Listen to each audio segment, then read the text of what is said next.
ẹ tún kú dédé àsìkò yìí gbogbo ẹ̀yin olólùfẹ́ ìkànnì Olúọmọ live tv ẹ̀yin tí ẹ máa ń follow wa tẹ̀sí máa ń wo gbogbo fọ́nrán fídíò tá à ń gbé jáde sójú ìwòran yín ẹ̀yin tá ti ń bá wa bọ̀ lórí ìṣẹ̀lẹ̀ rògbòdìyàn ti ìlú Epe Ekiti ní ìjọba ìbílẹ̀ Ijero ní ìpínlẹ̀ Ekiti lọ́sẹ̀ tó kọjá ní ìjọba ìpínlẹ̀ Ekiti lábẹ́ ìgbìmọ̀ kan tí igbákejì gómìnà ìpínlẹ̀ Ekiti ń darí rẹ̀ láti fi yanjú ọ̀rọ̀ awuyewuye ìlú oyè àti àwọn lọ́balọ́ba tí wọ́n ń darí ni wọ́n sọ wípé kí àwọn ọmọ bíbí ìlú Epe àti ọba wọn Adésóyè tí wọ́n sọ wípé àwọn ò fẹ́ mọ́ ní orí àpèrè wípé kí wọ́n lọ parí ẹjọ́ náà ní ààfin ọba Ajere ti ìlú Ijero Ekiti àmọ́ àbájáde ìpàdé náà kò mú èso rẹ̀ jáde ní ìpàdé tí wọ́n ṣe lọ láàfin Owa Ajero. Èyí náà ni igbákejì gómìnà ìpínlẹ̀ Ekiti olóyè Monisola Afuye náà sọ wípé àwọn fúnra wọn wá fi ojú sùnùkùn wo ọ̀rọ̀ náà ní ààfin Ajero èyí tí wọ́n tún pe ìpàdé míì sí ààfin Ajero pẹ̀lú gbogbo ọmọ bíbí ìlú Epe Ekiti àti ọba Adésóyè tí ọ̀rọ̀ náà kàn gbogbo àwọn lókọlókọ àwọn ọ̀tọ̀kùlú àti àwọn ọlọ́mọ̀wé nílùú Epe Ekiti ni wọ́n fìwé pè síbi ìpàdé náà ibi ìpàdé yìí náà làwa náà tún yọjú sílé ní láti wá fún yín ní àbọ̀ ìpàdé náà yóò tún ṣe rí lọ́wọ́lọ́wọ́ báyìí à ń retí igbákejì gómìnà ìpínlẹ̀ Ekiti kí wọ́n dé torí pé gbogbo àwọn abẹ́ṣikáwọ́ wọn ni wọ́n ti pé wámúwámúwámú síbi gbogbo àwọn elétò ààbò náà ni wọ́n sì ti wà ń bí láti lè wípé kí wàhálà kí ó má bẹ́ẹ̀lẹ̀ kí ìpàdé náà kó lè lọ ní ìrọwọ́ ìrọsẹ̀.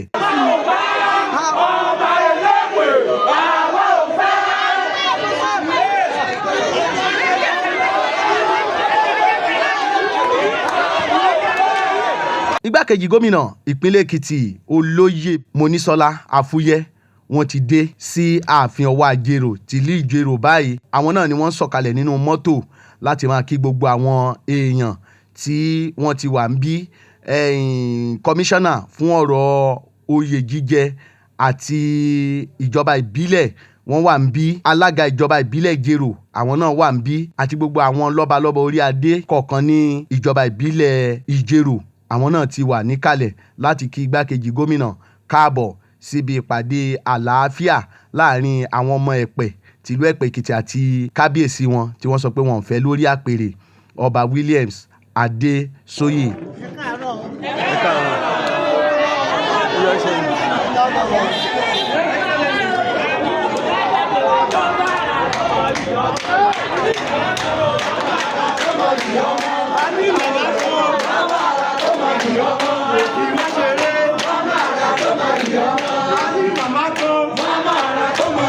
Sóyè kábíyèsí Owa Ajero tìlú Ijero àwọn náà ti wà níkàlẹ̀ tí wọ́n fẹ́ gba igbákejì gómìnà ní àlejò ẹ jẹ́ ká wo ibi tí ìpàdé yìí tí ó forí sọ.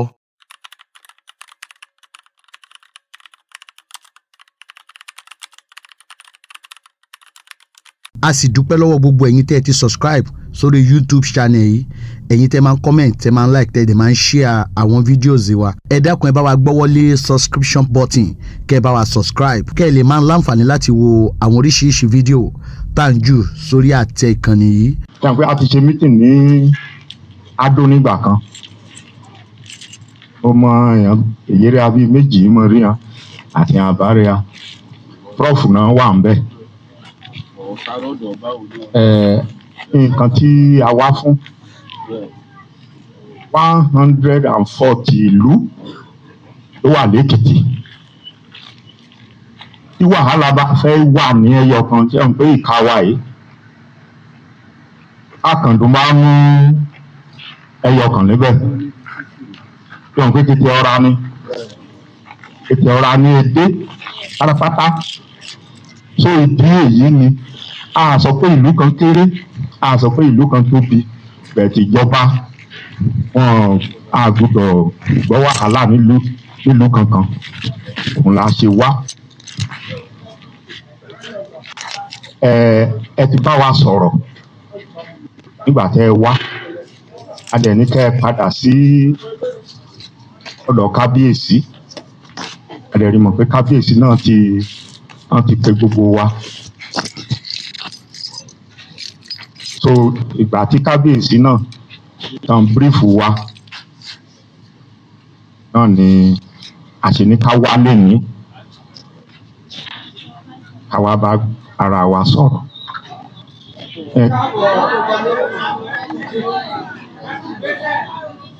Ẹ ṣé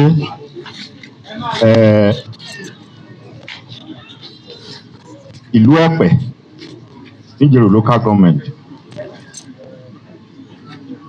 ó ṣe pàtàkì. Ṣé mọ̀ pé ọ̀nà Ẹ̀pẹ́ wọn ni mo gbà débí?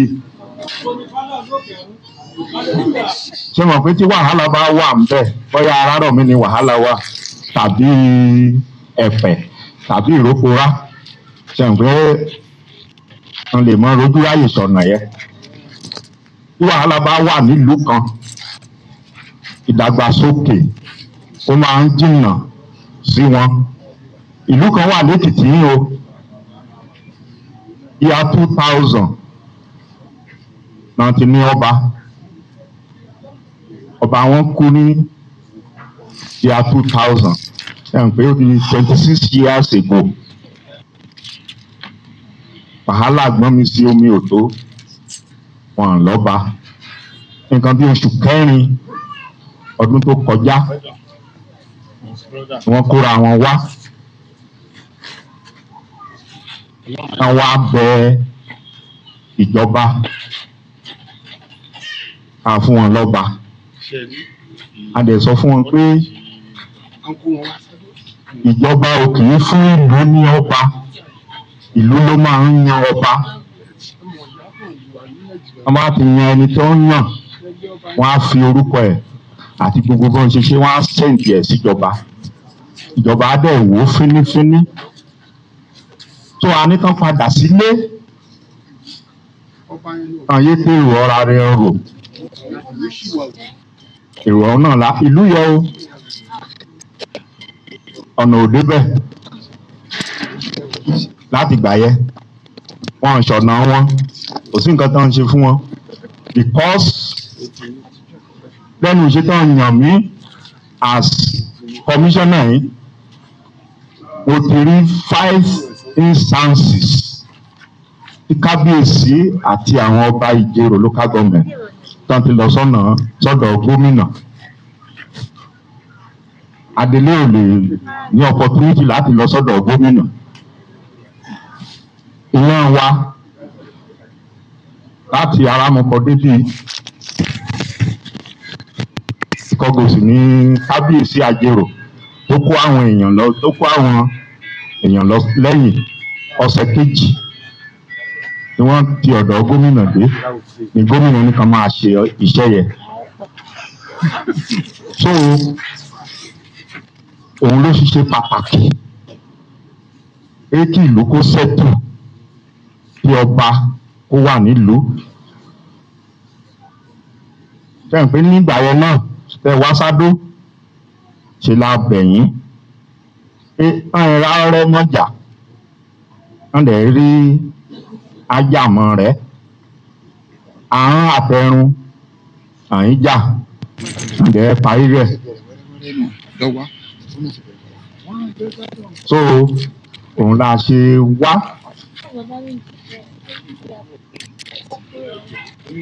láti wá bẹ̀yìn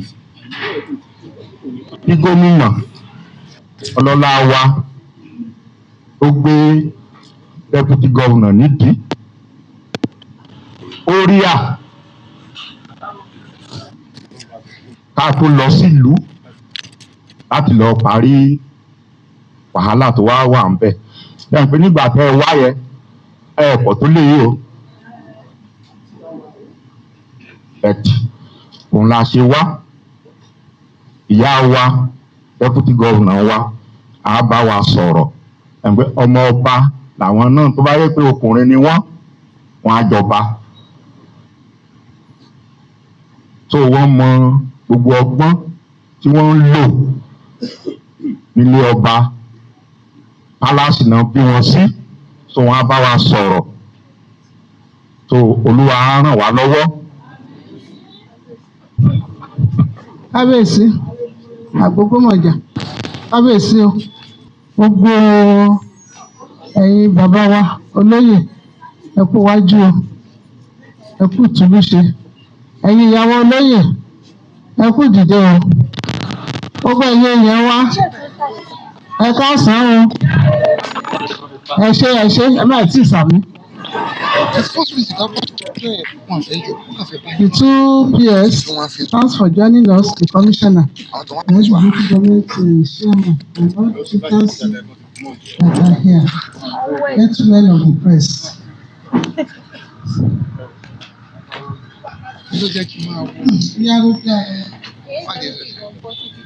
Ọmọ yìí ti bá yín sọ̀rọ̀, ẹ̀jẹ̀ làwọn abẹ yìí kò sí ìkànnì ìkan wá ṣe. Ẹ̀yin sùúrù. It's either you take it or not. Ìkànnì máa ṣe ní méjèèjì. But a wà ní àkọọ́lẹ̀ pé ìjọba try. Àbí kò yẹ yín bẹ́ẹ̀ yẹn. Ẹ mọ̀ pé ọmọ yín bá yín sọ lẹ́ẹ̀kan. Ìlú tí ò bá ti sí ọba, ìlọsíwájú máa ń jìnnà sí wọn. A ló fẹ́ sọ̀rọ̀ lára yín. Tó bá ní anybody tó bá ń sponsor yín ẹ ní ìmáìdì pé ìjọba ló máa kúfù ọba fún yín o.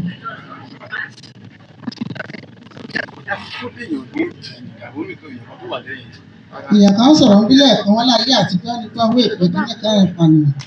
Kí ẹ fẹ́ máa para yín ni? Ẹ fẹ́ máa ṣe ra yín nìkàbí? Ìjọba ni kó bá yín sọ̀tẹ̀ ìwádìí ti respect for you. Ọ̀tá jẹ́ kó di mímọ̀ fún yín pé tọ́ba kan ọba kù ìkan ò jẹ́ o. Yes. Ẹ lè jọba láyé ara yín níbí o, but kò dé adó. Ó tẹ́ yín lọ́rùn. Chairman, ẹ lọ ti balance yẹn, ẹ ṣe ìdíkì tó wà bẹ́ẹ̀, ẹ lọ kókì yẹn lọ́wọ́.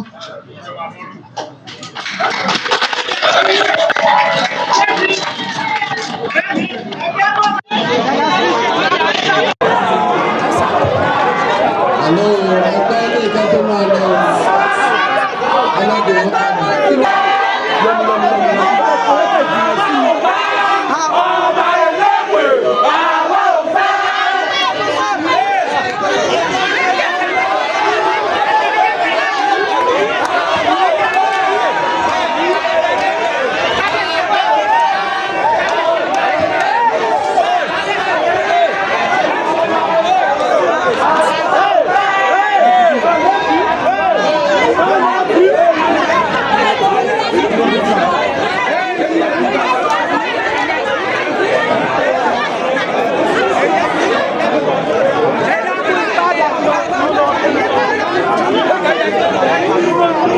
ẹ jẹ́ kí n sáré fi ìròyìn ayọ̀ yìí tó yín létí kí n tó kúrò lórí ètò ìfáínálì lénìí. Ilé tuntun kan tí wọ́n ṣẹ̀ kọ́ parí nílànà ìgbàlódé ó wà fún títà nílùú Adó Èkìtì, Remi Johnson Estate. Ó wà ní fẹ̀gbẹ́kẹ̀gbẹ́ Pastoria lọ́nà Ìkẹrẹ́ nílùú Adó Èkìtì. Wọ́n ti kọ́ ilé yìí parí nílànà tìgbàlódé. Gbogbo nǹkan pátápátá tó jẹ́ tìgbàlódé tó yẹ kó wà nù ilé ló wà nù ilé náà. Mini duplex ní pẹ̀lú yàrá mẹ́rin àti extension room and parlour self-con lọ́wọ́ ẹ̀yìn nínú compound tó dáa. Gbogbo àwọn nǹkan mèremère ìgbàlódé tó yẹ kó wà nù ilé fully furnished ni. Tó kàn jẹ́ wípé kẹ́ẹ̀kan moving yàtọ̀ sí àga àti àwọn aṣọ pẹ̀lú bẹ́ẹ̀dì yín nìkan tẹ́ ẹ máa kó wọlé.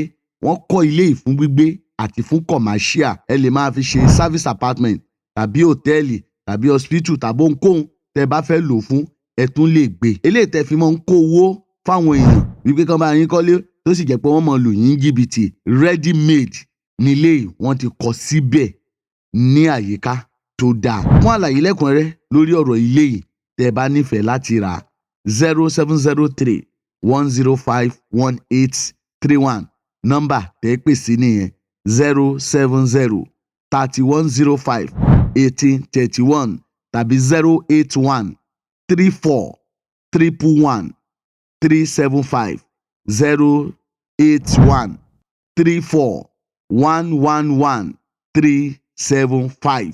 Like I said, kò tán síbẹ̀, ìkejì rèé tó tún wà pẹ̀lú ẹ̀, ìyẹn ni room and parlour self-con. fẹ́ bá yín sọ̀rọ̀ ẹ̀rí púpọ̀. Ẹjẹ́ wà ń bí lẹ́yìn ṣe lè tó bá ọmọ ẹ̀pẹ̀ tí wọ́n sì bí tó wà ń dálẹ̀ títí dé ìlú òyìnbó. Kí ni nǹkan tẹ́ ṣe kí ni wọ́n máa kà sí? Torí ẹ̀jẹ̀ kíkẹ́ tí wọ́n sọ̀rọ̀ bá. Tó fi lè rẹ́ délé sọ.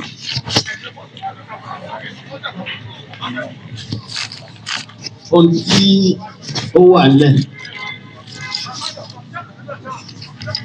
òní ìgbà tí ẹ ṣàkóso ládó àwọ̀ síbí ìgbà tí ẹ sọ ni wípé ẹ ò fẹ́ ọba yìí mọ́ ẹ ò fẹ́ ọba yìí mọ́ ẹ ní sùúrù nǹkan tẹ́yìn ò mọ̀ òní pé ọ̀rọ̀ ọba jíjẹ ọ̀rọ̀ òfin bí gómìnà tó wà proof Williams Adéṣóyè àtẹlẹpẹ ẹ̀yin ẹ̀pẹ̀ náà lè ṣe é lẹ́kùn kọtí kọmíṣánná sọ fún yín lẹ́ẹ̀kan ni gómìnà kan ló yàn án wọ́n ṣe yan ọba aláṣẹ láti ìdílé wo ló kàn ìdílé ẹmú kándídéètì wa wọ́n mú kándídéètì kalẹ̀ àwọn afọbajẹ ìlú wọ́n lọ ṣiṣẹ́ tí wọ́n bẹ̀ wọ́n dẹ̀ ṣe result tí wọ́n gbé wá láti ọ̀dọ̀ àwọn kingmakers tó jẹ́ pé local government ló monitor ẹ̀ òun ni wọ́n gbé lọ sọ́dọ̀ gómìnà ẹ gbọ́ eléyìí dáadáa kó tó di pé gómìnà ṣe àyẹ̀wò tiẹ̀ wọ́n kọ́kọ́ gbé lọ sí Ministry of Justice Ministry of Justice yẹ̀ wo gbogbo process yẹn ṣé ilé ibi tó di ẹ̀kan mú ọba náà ti mú ṣé ojú ọ̀nà àbí tó yẹ kó gbé gbà náà gbé gbà. Nígbà tí wọ́n tíjọba bá ti ṣe yẹn tán bí ìgbìmọ̀ tó jókòó pẹ̀lú gómìnà bá ti gbà pé owó ẹ̀kọ́ process yẹn wẹ̀ oyè pọ̀ tíjọba bá dẹ̀ ti approve wọ́n á fọba ní ọ̀pá àṣẹ àti certificate of appointment. Tíjọba bá dẹ̀ ti fún ó ti dòun ní o. Ẹni tíjọba bá ti fún wọ́n ti fún. Náà tí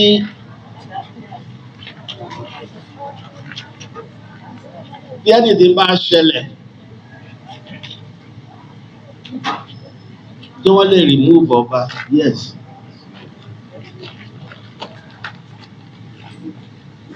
Mo sọ fún yín àwọn kan mẹ́ta ló lè remove ọba. Number one kò ní kú ọba bá ti kú ìgbà tí ẹ tán nìyẹn.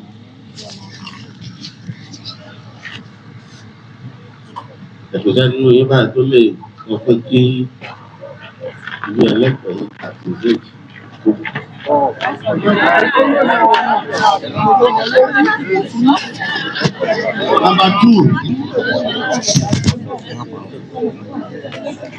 Number two.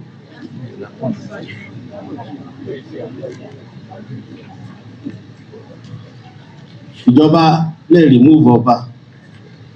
Wọ́n dẹ̀ remove ọba.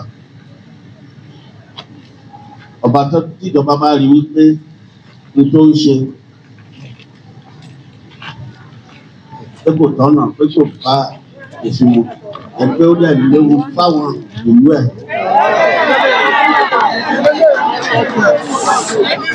Ẹ ní sùúrù. Ìjọba máa ń yọ owó ọba bẹ́ẹ̀ wọ́n á dẹ̀ pa ní ìṣẹ̀ láti kúrò ní ìlú ẹ̀yìn. Wọ́n send them to exile. Exactly. Number 3, òun ni court. Òun ni court. Káyọ̀ ti kúrò bẹ́yìn ó méjì yẹn. Gbogbo ẹ̀yin tẹ́ ẹ sọ pé ẹ ò fẹ́ agbára ò sí lọ́wọ́ yín láti yọ ọba. Agbára ò sí lọ́wọ́ yín láti yọ ọba. Nígbà tí wọ́n ti kárí gbogbo process yẹn tíjọba ti fún ní ọ̀pá àṣẹ, òun gangan ti di ara ìjọba.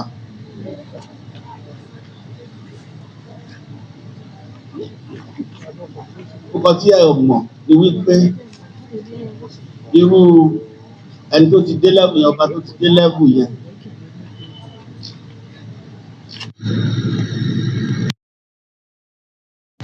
lòdì sí wàhálà lẹ́nu yẹn kó rẹ̀ sí.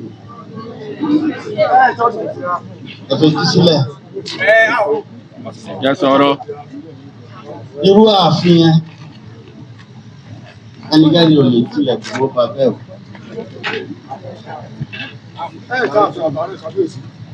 Ajere bímọ. Mọ́tò tí ẹ gbà lọ́wọ́ ẹ̀ torí pé ẹ̀yin lẹ́ra tó bá gbé mọ́tò ìjọba ní orí ẹnikẹ́ni ò gbé o. Bẹ́ẹ̀ ni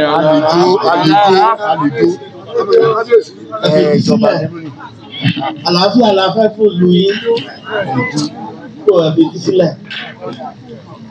Is an officer of government. Nǹkan tí ìjọba ń tà láti sọ fún yín ni pé ìjọba ò lè máa wọ̀ ẹ̀ ṣe níṣekúṣe. Tẹ́ bá fẹ́ dépò lórí oyè gẹ́gẹ́ bí ìṣọ́ agbára yín ò pé ìjọba tàbí kóòtù ló lè gbà. Tó ọ̀nà méjì ló gbé fún yín báyìí. Ìlànà kẹ lẹ́jọ́ ẹ̀ lọ sí kóòtù kẹ lọ rojọ́ fádájọ́. Adájọ́ á pè ó náà kó fèsì. Adájọ́ bá wá dá pé kán yọ kúrò. Tàbí ká wá fẹjọ́ ẹ̀sùn ìjọba. Kó báyìí. Yóò yẹ kó bá ó ṣe òun ló ṣe. Ìjọba náà kan tún yẹ̀ wò lójú ọ̀nà tí wọ́n tún fúnra ara wọn dá. Ẹ̀kúgbò yìí tẹ̀ ń ṣe yìí. Ọ̀nà ń bẹ̀. Kò sọ́nà ń bẹ̀.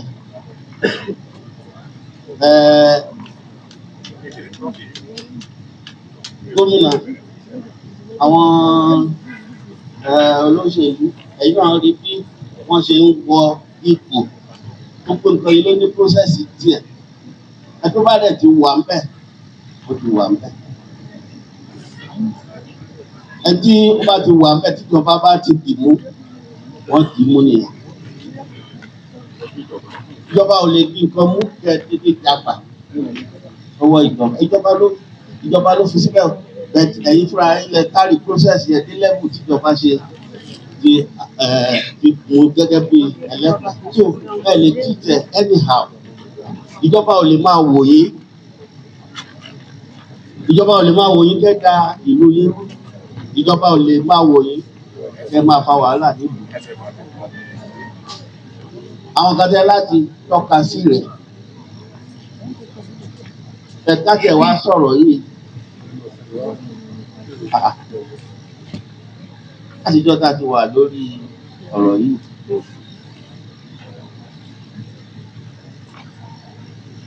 Pé wọ́n ń pàrọwà sí yín. Orí ara yín ni yíyọ ẹ̀kú kìí ṣe tuntun. Kìí ṣe tuntun àtọ́.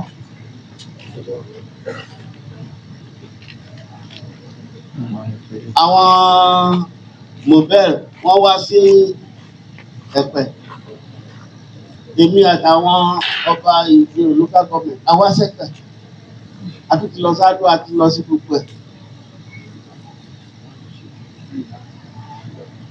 Orí yín ló kú táwọn bá yín fà. Kálàáfíà wà nílùú yín ni. Ìlú tí ò bá lọ́ba ẹ̀ ní representative. Táwọn sọ fún yín nìyẹn. The highest of your chief cannot stand as an ọba. Àpapọ̀ gbogbo ìjòyè wọn lè dúró gẹ́gẹ́ bí ọba. Kí tí yín là ń bá yín sọ? Ẹ̀tọ̀rọ̀ yín gan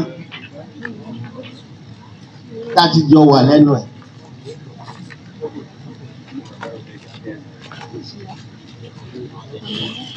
ẹ ló gbé àṣẹ jáde, ẹ ló ń ṣètò.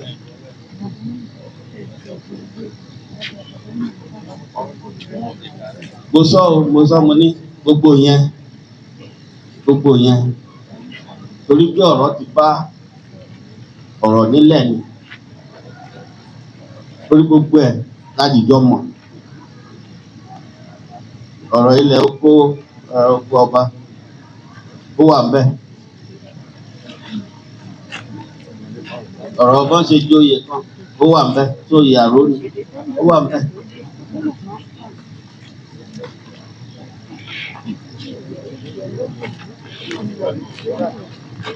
Àwọn nǹkan tí ẹni ó ṣe to the extent tó jẹ́ pé àwọn airlines wọ́n fà sẹ́yìn, àwọn airlines ló kọ́ palace wọ́n stop ẹ̀, àwọn airlines ló ń bá yín organize Ipade wọ́n fà sẹ́yìn.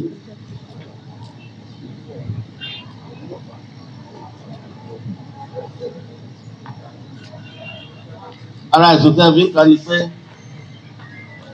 ó lágídí kìí gbọ́ kìí gbà gbogbo nǹkan wọ̀nyí wọ́n tó bá sọ pé àríwó eléyìí ni wọ́n fi ń dẹ́rù bà ọlọ́rọ̀ ni ìjọba káyé lára jù ní pé ó gbé àṣẹ jáde.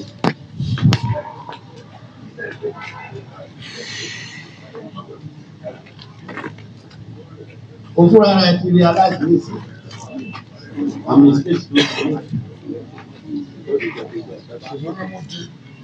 Ó dúró níwájú wa níbi ìjọba ní ẹ̀wá. Látọ̀dé níwájú wa bí. Ó lóun ti wá rí aláìsí òun ṣàṣìṣe. Ká kúrò lórí. Mo sọ fún yín ládùn. Your Excellency, ó sọ ládùn wípé èmi ti ń bá àwọn ẹ̀pẹ̀ sọ̀rọ̀ nígbà tí mo dẹ̀ ń sọ ni pé àṣìṣe ò kọ ọjọ́ orí. Anybody can make mistakes, and let us correct mistakes. Meeting tá a ṣe ní Saturday tí mo fi sọ́kàn pé à ń bọ̀ wá ṣe ni wípé ókè ẹlẹ́pẹ̀ ṣàṣìṣe ó bẹ àwọn aráàlú ẹ̀.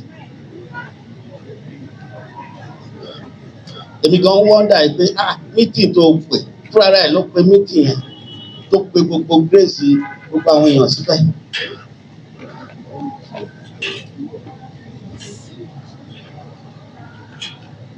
Títí lórí àwọn oríṣiríṣi ẹgbẹ́ gbogbo fúnra rẹ̀ ló pe mítì yẹn.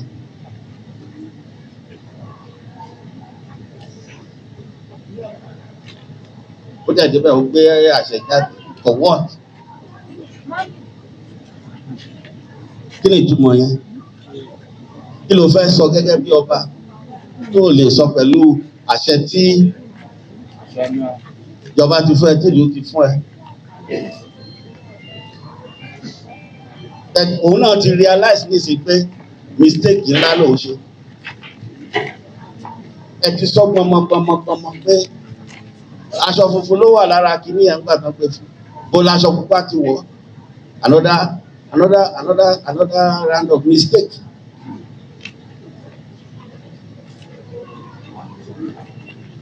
Kí ni explanation gbogbo nǹkan wọ̀nyí? Òun náà ti realize pé àṣìṣe ni.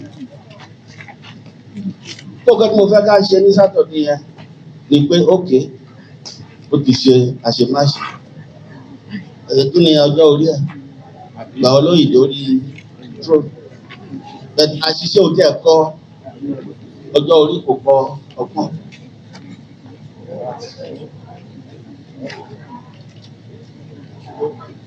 Tó gbogbo wàhálà tí ẹ ń kó ìlú Ẹ̀pẹ̀ sí, gbogbo tẹ́ ń ṣe ẹ fẹ́ kó ìlú Ẹ̀pẹ̀ sí wàhálà ni. Adìẹ tó bá ti bà lókun wàhálà ni. ara ò ní rọ ìdẹ̀ ní rọ adìyẹ.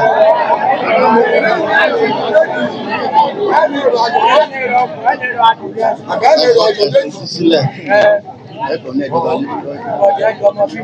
Ọdún tẹ ní pẹ̀yìn o. Kábíyèsí olú fi jẹ́ sí. Ẹ̀ka fẹ́ bá mi. Olú fi jẹ́ sí. So ẹ̀ka tá à ń sọ fún yín ni pé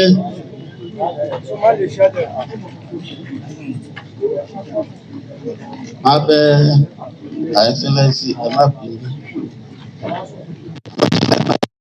Because tí àṣẹ kan pàdé kan wípé káṣẹ yẹn bá jálẹ̀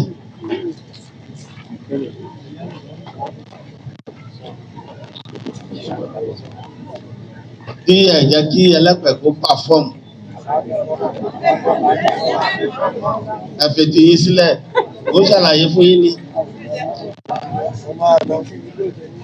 As far as the government is concerned,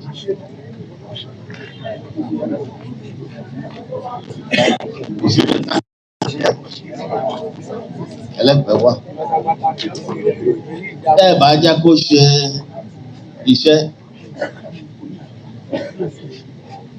ẹ dára yín lágara ni. Ọ̀dọ́ náà lágbára ẹ̀ẹ́dẹ́ sálárì rẹ̀ nígbà parẹ́. Ọ̀rọ̀ dùn sọ. Ṣùgbọ́n jẹ́ mọ gravity nǹkan tẹ̀ ṣe.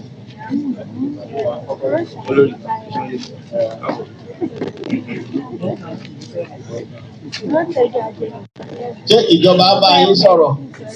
Ẹ ní gbọ́ ẹ ní gbà. Ẹni sùúrù.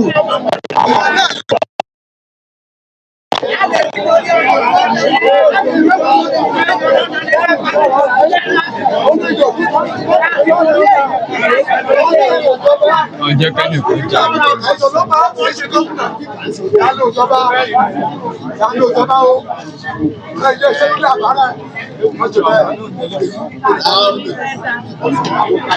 Nǹkan tí mo fẹ́ kẹ́ mọ̀ ni pé olúbo ibẹ̀ ni mi sáfúlẹ̀ rẹ̀ ń bọ̀. èyí tẹ̀ ń sọ̀rọ̀. Èmi wèé mélòó lẹ̀ rẹ̀. Ọlọ́run irú ẹni tó sọ̀rọ̀ yẹn tó bá mú un sìn àwọn tó kù máa calm down tó bá fi mẹ́rin yẹn sìn àwọn tó kù máa calm down police are here.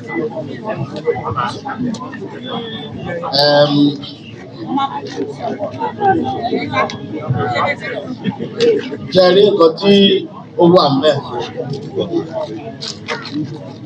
níbi tí èmi ti ṣiṣẹ́ mo sọ nǹkan kan. Mo sọ níwájú àìsílẹ̀sì. Ẹ̀kọ́ tẹ̀yìn yé sí mi létí. Bí mo sọ fún ọmọ ní òkè ẹ̀jẹ̀ ká darí. Ẹ jẹ́ ká fún ní second chance.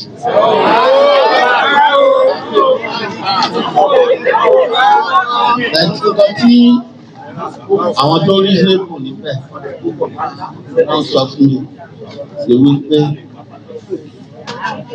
bẹ̀rù tó wà lọ́kàn. They have a fear. The fear is that ẹlẹ́pẹ̀ pé kò ní gbọ́.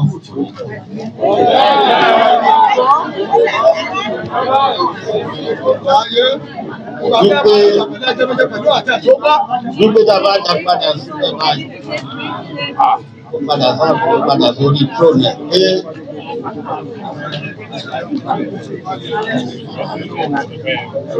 ó máa padà wá ṣòro bí àpọ́n.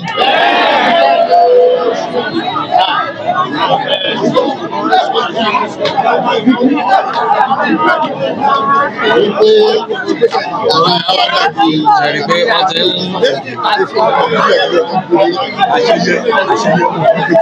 àníṣòro 21 days. Ẹ̀bọ́ Kákáyọ̀dé Kájẹ́lẹ̀ bá ti sọ̀rọ̀ kọ́kọ́ Kákáyọ̀dé sọ̀rọ̀ lẹ́yìn Ajere Deputy Governor bá ti sọ̀rọ̀ ẹ̀dí sùkọ̀ kan sọ. tí mo lè sọ fún wọn ni wípé. lẹ́yìn deputy governor ọba ti sọ̀rọ̀ èyí sì sún àìwé ká sọ. Òní ni ẹ mọ̀ ẹ́ ọdẹ ti bàbá sí. Wọ́n rò bẹ́ẹ̀ ni. Àwọn bá kan ìpérò náà èrò ẹ̀pọ̀ kò ní fún àyè sí.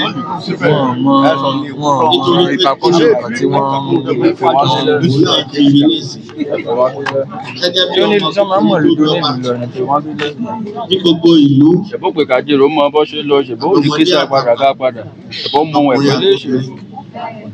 Àwọn olóyè lọ wárí kántọ̀ báyìí. Ọdún mẹ́jọ rẹ̀ tán ẹ̀ padà tún kù sí lórí. Nàìjíríà òun náà ti mọ̀ pé ayé pé méjì. Pàrọ̀ òdà bá jẹ mọ́yé. And that the power belongs to the people.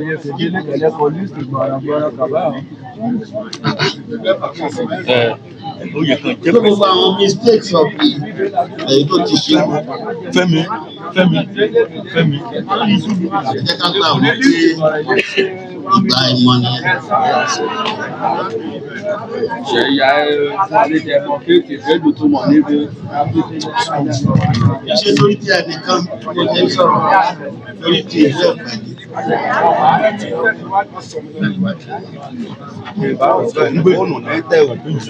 Fóònù ní tẹ ọ̀nà bíìdì fún yìí. Ṣé o sì rí pé àní fóònù ní tẹ ìdí ìwò fóònù ní. Àtúntò wa sọ̀rọ̀ oríkì. Ìgbà tá a fẹ́ gbọ́ òfẹ́.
Kanka jẹ́ ọ̀dọ̀ sọ̀rọ̀.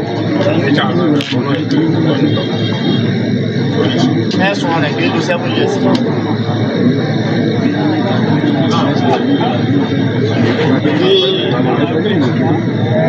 Gbogbo kan tá à ń sọ fún ẹgbẹ́ bá ní ẹ̀gbọ́ bẹ́ẹ̀ ò gbà.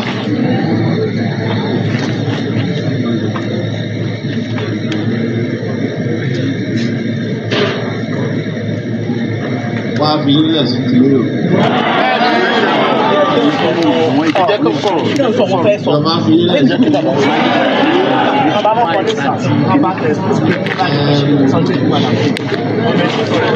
Tata wá ní o. Tàbí tussle. Kọ́kọ́ ní o.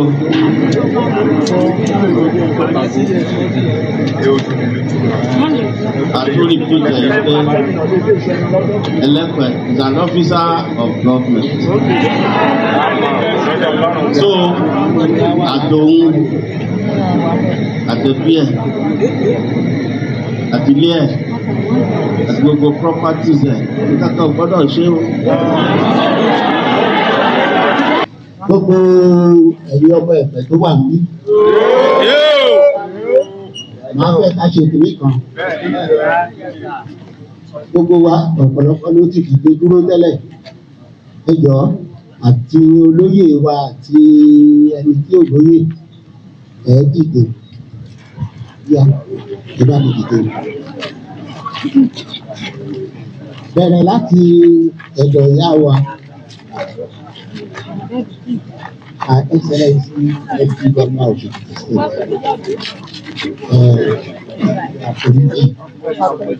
Fún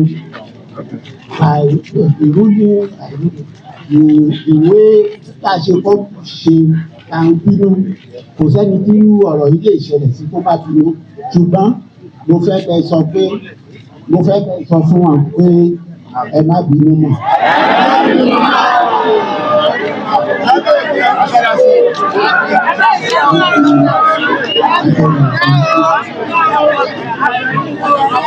Ó ìjì o tí a ní bàbá wa yìí mi ò mọ bí mo ṣe lè sọ̀rọ̀ nípa wọn mi ò mọ bí mo ṣe lè sọ̀rọ̀ wàhálà tí ọ̀rọ̀ tó wà nílẹ̀ yìí tó ti kó sí wọn ọ̀pọ̀lọpọ̀ ìgbà ló ṣàlẹ̀ là ń kúrò bí bàbá oníbàbá tó yẹ tó ti ṣe títí látàárọ̀ tó ti ṣe oríṣiríṣi tó yẹ kó pé kó sí ààyè kó sí fún ìdí èyí kí ni ká pé fún wọn.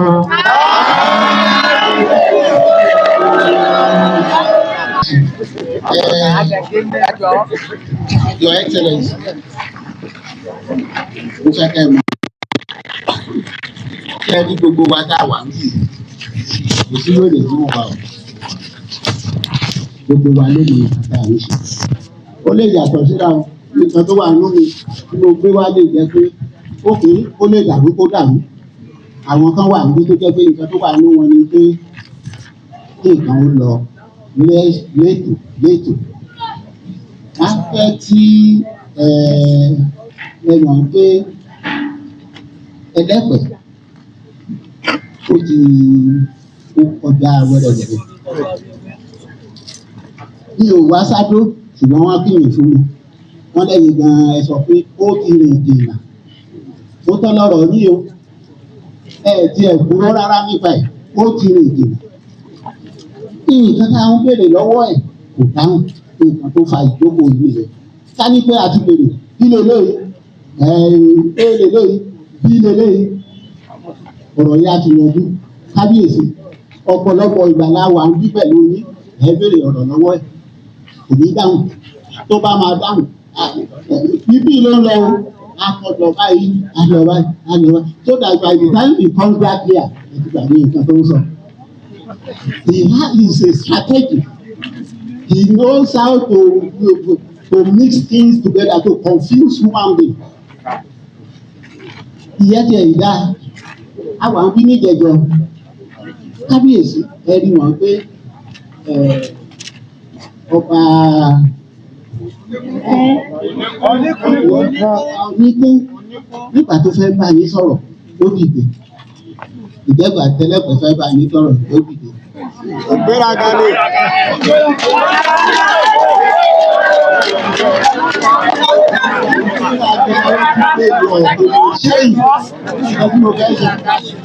Ọba oníkún ó ṣe báyìí sí nígbà tán ní kó wá tọrọ ọba oníkún yẹ̀dẹ̀ ni ó bẹ̀ ó ṣe ẹ̀záǹpù fún ó ní ọba kan wà ẹ má jẹ́ kí ìwé ìsàkókò ọba oníkún ṣe báyìí That is to say get up. Ṣé o yẹ kó máa sọ fún pé kó get up? Ṣé ẹ rí ààfin kan dì? Your Excellency, ẹ má fọ́ọ̀sì ẹ̀ sí o. Ẹ má jẹ́ kán fọ́ọ̀sì ẹ̀ sí o.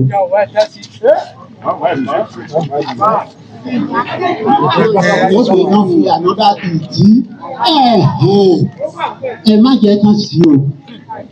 There are so many things involved. Ọmọ ilé ọba ni mí, Adébọ̀wálé lórúkọ mi. Ọmọ ilé ọba.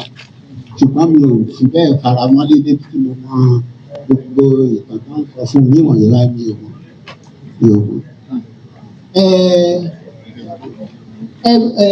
Kábíyèsí wa béèrè lọ́wọ́ wa níjẹ̀jọ́. Ó ní wọ́n láwọn ti bá wa sọ̀rọ̀.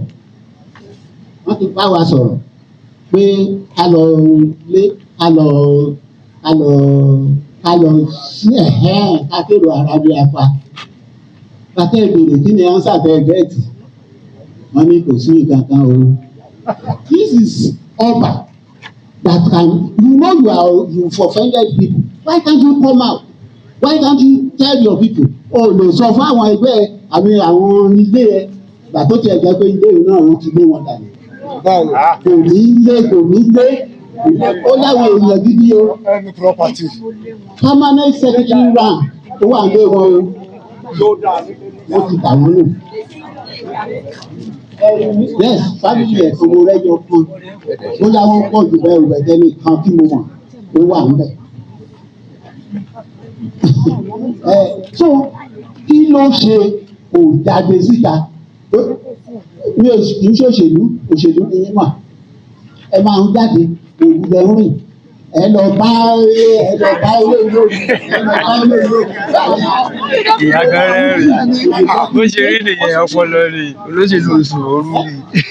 Èèyàn mélòó ló ibi fóònù èèyàn mélòó ló èèyàn mélòó ló sẹ́ǹtì tẹ̀sí sí. Then the worst part ni pé bẹ́ẹ̀gbọ́n ẹ̀ lè bá gbúrò mi oúnjẹ orí káàkiri ìlú bó ṣe la máa fẹ̀. A máa bẹ̀rẹ̀ lẹ́yìn kó lórí obìnrin nítorí.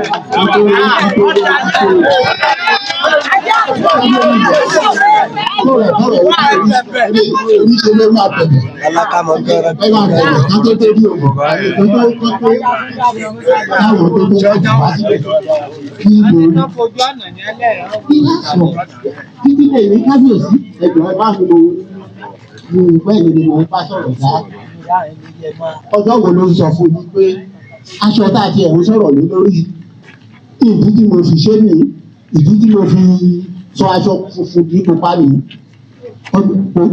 At least for the past 3 times tí mo fi wá sí meeting kò tẹ́wọ́.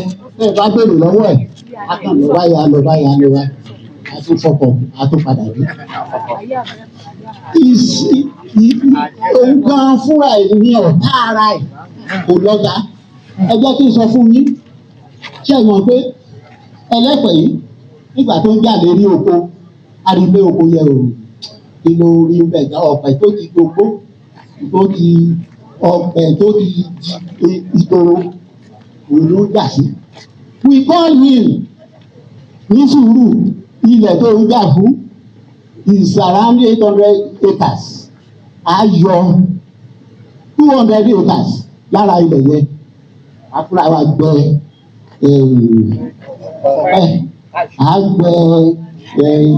àwọn all those fruit wey a gbẹ sí a máa lò ó. Nígbà tó bá ń lò ó tó bá lọ síbi tágbà ń lò anybody tó bá tún dé oko yẹn ló máa lò. Kí la tún fẹ́ ṣe? Irú èmi ó ti ṣe pèsè kí ló ní mo ṣe? Kí mo wá sọ nǹkan tó ní mo ṣe báyìí?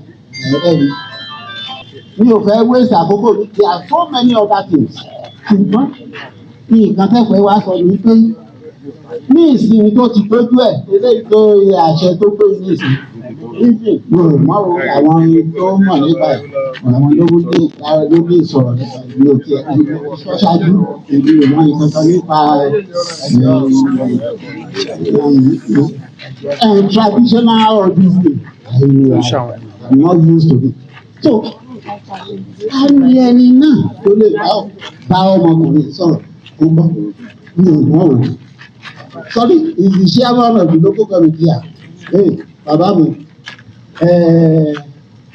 ẹ rí mọ̀ pé ẹgbẹ́ ìpàdé kan mi ò wá o ṣùgbọ́n àwọn èèyàn wá wọ́n dẹ̀ sọ pé wọ́n sọ̀rọ̀ pé wọ́n padà sílé kán lọ ẹbí mẹ́ta lórúkọ nìyẹn kán padà sílé kán lọ tó láàrin ara wọn. Kò ṣe yẹ o ó kàn yẹ ìgbà tó kàn ya ó kàn ẹjọ́ kó sáà má bínú ìgbà tó kàn ya lójú ara ẹ̀ ó kàn pé ẹnìkan ó ti di olóyè o parí. Is that how things are done? Now, finally, if you government people are saying he was there, you people must volunteer 3 people. We will draw up a program for him. We will draw up a program for him. We will tell him what to do, what not to do. So that he shall obey. Now, 3 officials of our majesties are here, and they are listening to us. Majesties, government official, everybody will sign. He will not go to the palace. He will not go.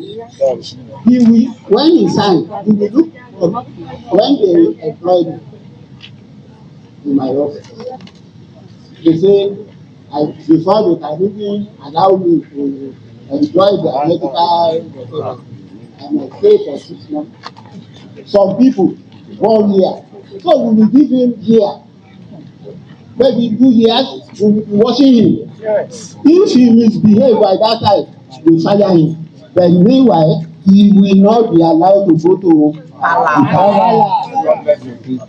Bí ìpàdé ṣe ń lọ lọ́wọ́ lẹ́yìn tí ààrẹ àwọn ọ̀tọ̀kùlú àti ọlọ́mọ̀wé ìlú Epe Ekiti náà ní igbákejì gómìnà ni wọ́n foríkorí pẹ̀lú Owa Ajero àti ààrẹ àwọn ọ̀tọ̀kùlú ìlú Epe yìí wípé kí wọ́n sáré lọ ṣe ìpàdé oníṣẹ́jú péréte nínú ilé láti mọ ibi tí wọ́n yanjú ọ̀rọ̀ yìí sí.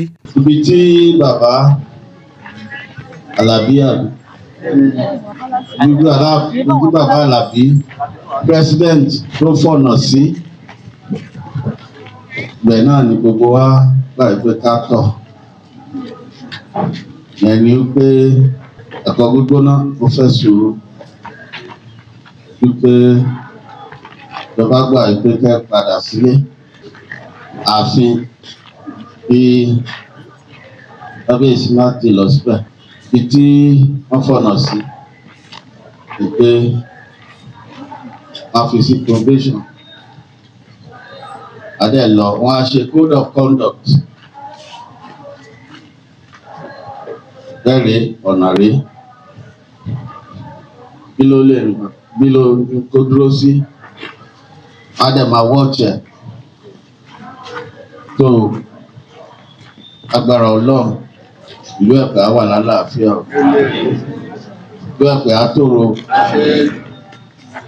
ẹ̀rọ ojúráyè o yóò dẹ̀ ní dàrú ìlú ò ní bàjẹ́ tó láàrin àsìkò yẹn a dẹ̀ máa wọ́ọ̀chẹ̀ mo gbàdúrà pé positive hour tó bá wà.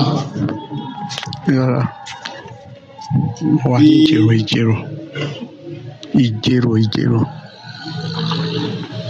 Ẹ̀dẹ̀ tó èrò pa ló wá dùn. Bí changes ò bá sí.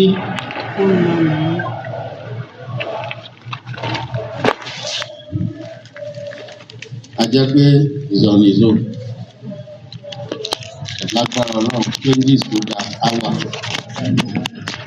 So ẹ̀kọ́ sí lórúkọ gbogbo yìí kí ọlọ́lá wa deputy governor honorable commissioner ẹ ṣé gbogbo ẹ̀yin ọba àdúpẹ́ ẹ̀yin olóyè ìlú Epe ọkùnrin àti lóbìnrin akínyìn o ọmọ pé gbogbo ọ̀rọ̀ yìí ṣe kó gbogbo yín ká ó wá bẹ́ẹ̀ náà ni ó wá bẹ́ẹ̀ náà ọlọ́wà nípa yọjú ẹ̀ gbogbo Ẹ̀pẹ́ youth ẹ̀yin ọmọ Ẹ̀pẹ́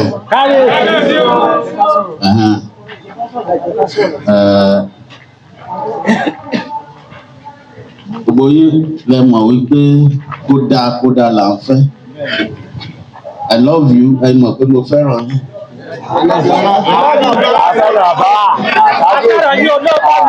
olóòótọ́ ni yín ẹ lóòótọ́. mo fẹ́ràn yín mo fẹ́ràn ìlú Ẹ̀pẹ́.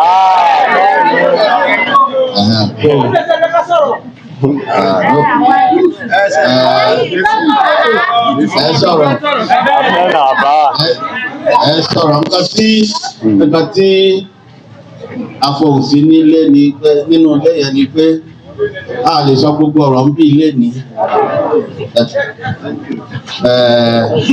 kò sí rushing mọ́ so gẹ́gẹ́ bí lọ́la deputy governor ṣe sọ ṣé láti máa ṣe yóò àwọn ẹ̀yin elite ìlú bàbá Àlàbí àti professor Ògúnlẹ̀yẹ so àmọ́ rírì yín ìjọba ti rí akitiyan yín clearly pé kí ìlú ga kí ìlú má bàjẹ́ so àmọ́ wípé ẹ represent àwọn elite Ẹ̀pẹ́ so ibi tí ẹ fọ̀nà sí wípé wọ́n ṣe kódọ̀kọ́dọ̀ àti gbogbo ẹ̀ ìjọba ti tàbẹ́ ìkàlàáfíà fi wà. You are good leaders and we can see that your people are listening to Ọlọ́run á fún yín ṣe o ìlú Ẹ̀pẹ́ á dáa o ìlú Ẹ̀pẹ́ á tòrò ẹ ṣé púpọ̀.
tọ́ àbálọ àbábọ̀ ìpàdé igbákejì gómìnà ìpínlẹ̀ Èkìtì pẹ̀lú àwọn ọmọ bíbí ìlú Ẹ̀pẹ́ Èkìtì láàfin Owa Ajero tìlú Ijero Èkìtì bí wọ́n ṣe ń ju abẹ̀bẹ̀ sókè ẹ̀kíní ẹ̀kejì dé ìgbà ibi pẹlẹbẹ náà lábẹ̀bẹ̀ ọ̀rọ̀ àwọn ọmọ Ẹ̀pẹ́ nípa ọba wọn ẹlẹ́pẹ̀tùlú Ẹ̀pẹ́ ló ń fi balẹ̀ wọ́n fà lọ wọ́n fà bọ̀ ohun tí àwọn ọmọ bíbí ìlú Ẹ̀pẹ́ tí wọ́n dúró náà lé lórí ni wípé àríwá kì í wẹ̀yìn wípé bómi bá ṣàn kì í bojú wẹ̀yìn wípé lásẹ̀ àwọn ò fẹ́ ọba Adésóyè ẹlẹ́pẹ̀tùlú Ẹ̀pẹ́ lọ́ba wọn mọ́ ṣùgbọ́n àbálọ àbábọ̀ náà ni wípé kí ààfin ọba ẹlẹ́pẹ̀tùlú Ẹ̀pẹ́ ó sì wà ní títì síbẹ̀ báyìí kí kábíyèsí kó má lọ sí ààfin wípé àwọn fi kábíyèsí sí káṣímáwò ìyẹn probation wípé àwọn sì máa tọ́ ìṣiṣẹ́ rẹ̀ àti wípé wọ́n wá sọ̀rọ̀ pọ̀ pẹ̀lú àwọn ọ̀mọ̀wé àtàwọn àgbààgbà ìlú Ẹ̀pẹ́ wípé àwọn ó kọ òfin àti ìlànà àtẹ̀lé sílẹ̀ fún ọba ẹlẹ́pẹ̀tùlú Ẹ̀pẹ́ tí yóò buwọ́lù àti àwọn àgbààgbà aṣojú àtàwọn ọ̀mọ̀wé nílùú Ẹ̀pẹ́ Èkìtì ọ̀rọ̀ náà wọ́n ti forí rẹ̀ tì síbì kan àmọ́ kò tí ì padà ní ojútùú wọ́n kàn forí rẹ̀ tì síbì kan ni torí wípé ọ̀rọ̀ náà ó ṣì ń gbóná lọ́wọ́lọ́wọ́ gbọ́dọ̀ ìbátúnṣe ń lọ a tún padà fi tó yín létí olóòmọ pírẹsẹ̀ntà ló kọ mi ẹ subscribe sí YouTube channel ẹ tọ́ notification button lẹ̀ ẹ like ẹ comment ẹ dẹ̀ tún share. ẹ jẹ́ kí n sáré fi ìròyìn ayọ̀ yìí tó yín létí kí n tó kúrò lórí ètò ìfinally lénìí ilé tuntun kan tí wọ́n ṣẹ̀ kọ́ parí nílànà ìgbàlódé ó wà fún títà nílùú Adó Èkìtì Remi Johnson Estate ó wà nífẹ̀gbẹ́kẹ̀gbẹ́ Pastoral lọ́nà Ìkẹrẹ́ nílùú Adó Èkìtì wọ́n ti kọ́ ilé yìí parí nílànà tìgbàlódé gbogbo nǹkan pátápátá tó jẹ́ tìgbàlódé tó yẹ kó wà nù ilé ló wà nù ilé náà mini duplex ní pẹ̀lú yàrá mẹ́rin àti extension room and parlour self-con lọ́wọ́ ẹ̀yìn nínú compound tó dáa gbogbo àwọn nǹkan mèremère ìgbàlódé tó yẹ kó wà nù ilé fully furnished ni tó kàn jẹ́ wípé kẹ́ẹ̀kan moving yàtọ̀ sí àga àti àwọn aṣọ pẹ̀lú bẹ́ẹ̀dì yín nìkan tẹ́ ẹ máa kó wọlé wọ́n kọ́ ilé yìí fún gbígbé àti fún commercial ẹ lè máa fi ṣe service apartment tàbí hòtẹ́ẹ̀lì tàbí hospital tàbí ohunkóhun tẹ́ ẹ bá fẹ́ lò fún ẹ tún lè gbé eléyìí tẹ́ fi máa ń kó owó fáwọn èèyàn wípé kán bá yín kọ́lé tó sì jẹ́ pé wọ́n máa lù yín jìbìtì ready made nílé yìí wọ́n ti kọ́ síbẹ̀ ní àyíká tó dáa fún àlàyé lẹ́kùnrẹ́rẹ́ lórí ọ̀rọ̀ ilé yìí tẹ́ ẹ bá nífẹ̀ẹ́ láti rà 0703 105 1831 nọ́mbà tẹ́ ẹ pè sí nìyẹn 070 3105 1831 tàbí 081 34 111 375 081 34 111 375. Like I said kò tán síbẹ̀ ìkejì rèé tó tún wà pẹ̀lú ẹ̀ ìyẹn ni room and parlour self-con